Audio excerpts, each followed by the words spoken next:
Ya Allah, tak bisa kulukiskan perasaanku saat itu. Aku tak bisa melewati musibah itu seorang diri.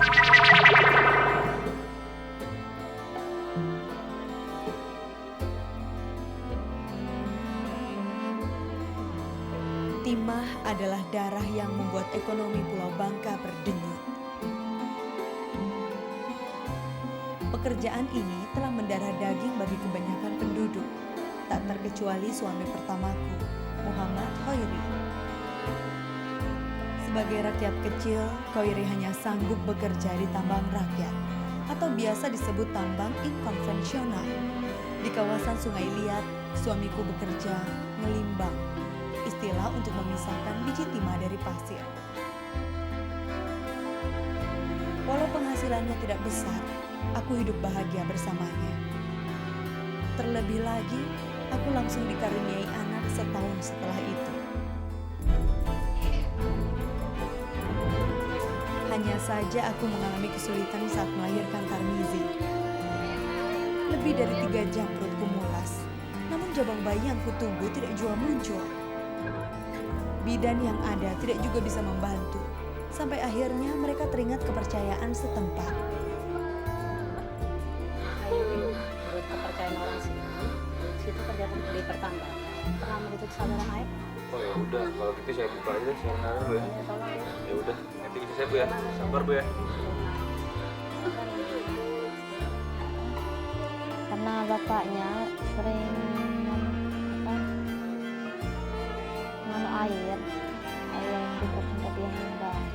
So kalau dibuka baru ditutup itu kan kalau baru hamil pertama kan nggak jadi kata orang sini.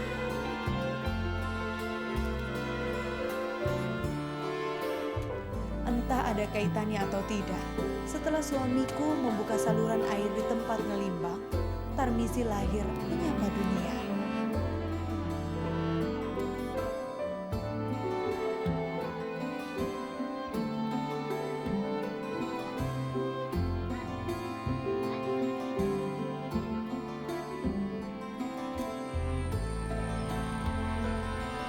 Bertambahnya anggota keluarga membuat suamiku makin giat bekerja. Seperti biasa, ia pulang pergi ke tambang memakai sepeda motor. Namun sepeda motor itu juga yang mengantarnya menemui ajal di pertengahan tahun 2001.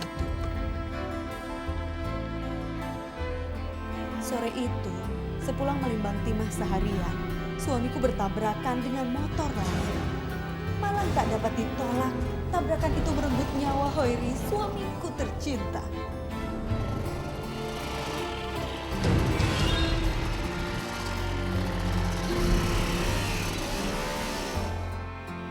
Meninggalnya patah semua tulang. Ini keluar tulang. Ini keluar. Tak terkira, remuk redam hatiku. Terlebih umur Tarmizi baru menginjak 4 bulan. Saat itu, aku bertekad merawat si yatim Tarmizi sebaik mungkin.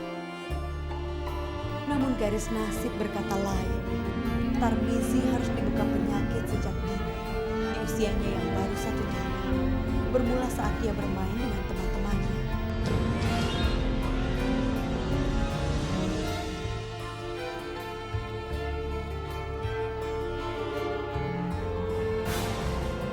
Kukira tak ada yang aneh saat itu. Adalah wajar bila anak kecil terjatuh saat bermain dan menangis karenanya.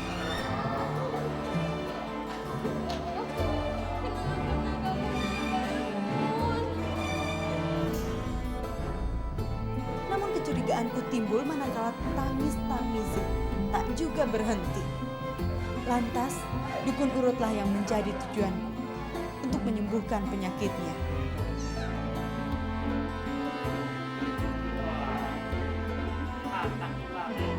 Akan tetapi cara tradisional itu tidak menuai hasil.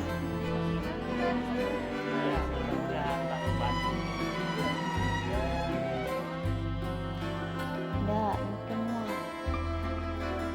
mungkin parah nangis terus.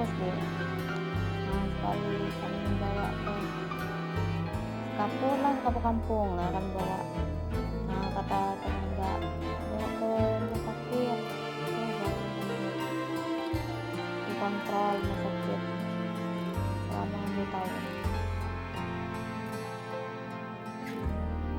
Hingga akhirnya aku bawa Tarmizi ke dokter. Ternyata Tarmizi menderita TBC tulang dan harus menjalani perawatan intensif. Ya Allah, tak bisa kulukiskan perasaanku saat itu. Aku tak bisa melewati musibah itu seorang diri. Oleh karenanya, ruang kosong dalam hatiku coba kuisi kembali. Dan pilihan itu jatuh kepada Arjun, pria asal Medan. Karena dia baik sama saya, sangat sholat, rajin. Nampaknya Tuhan belum mengizinkan untuk menjalani manisnya hidup. Arjun ternyata bukan pria sebaik yang aku bayangkan. Ia pemalas dan ringan tangan. Saya kan nggak tahu sama saya kan baru kenal sebulan.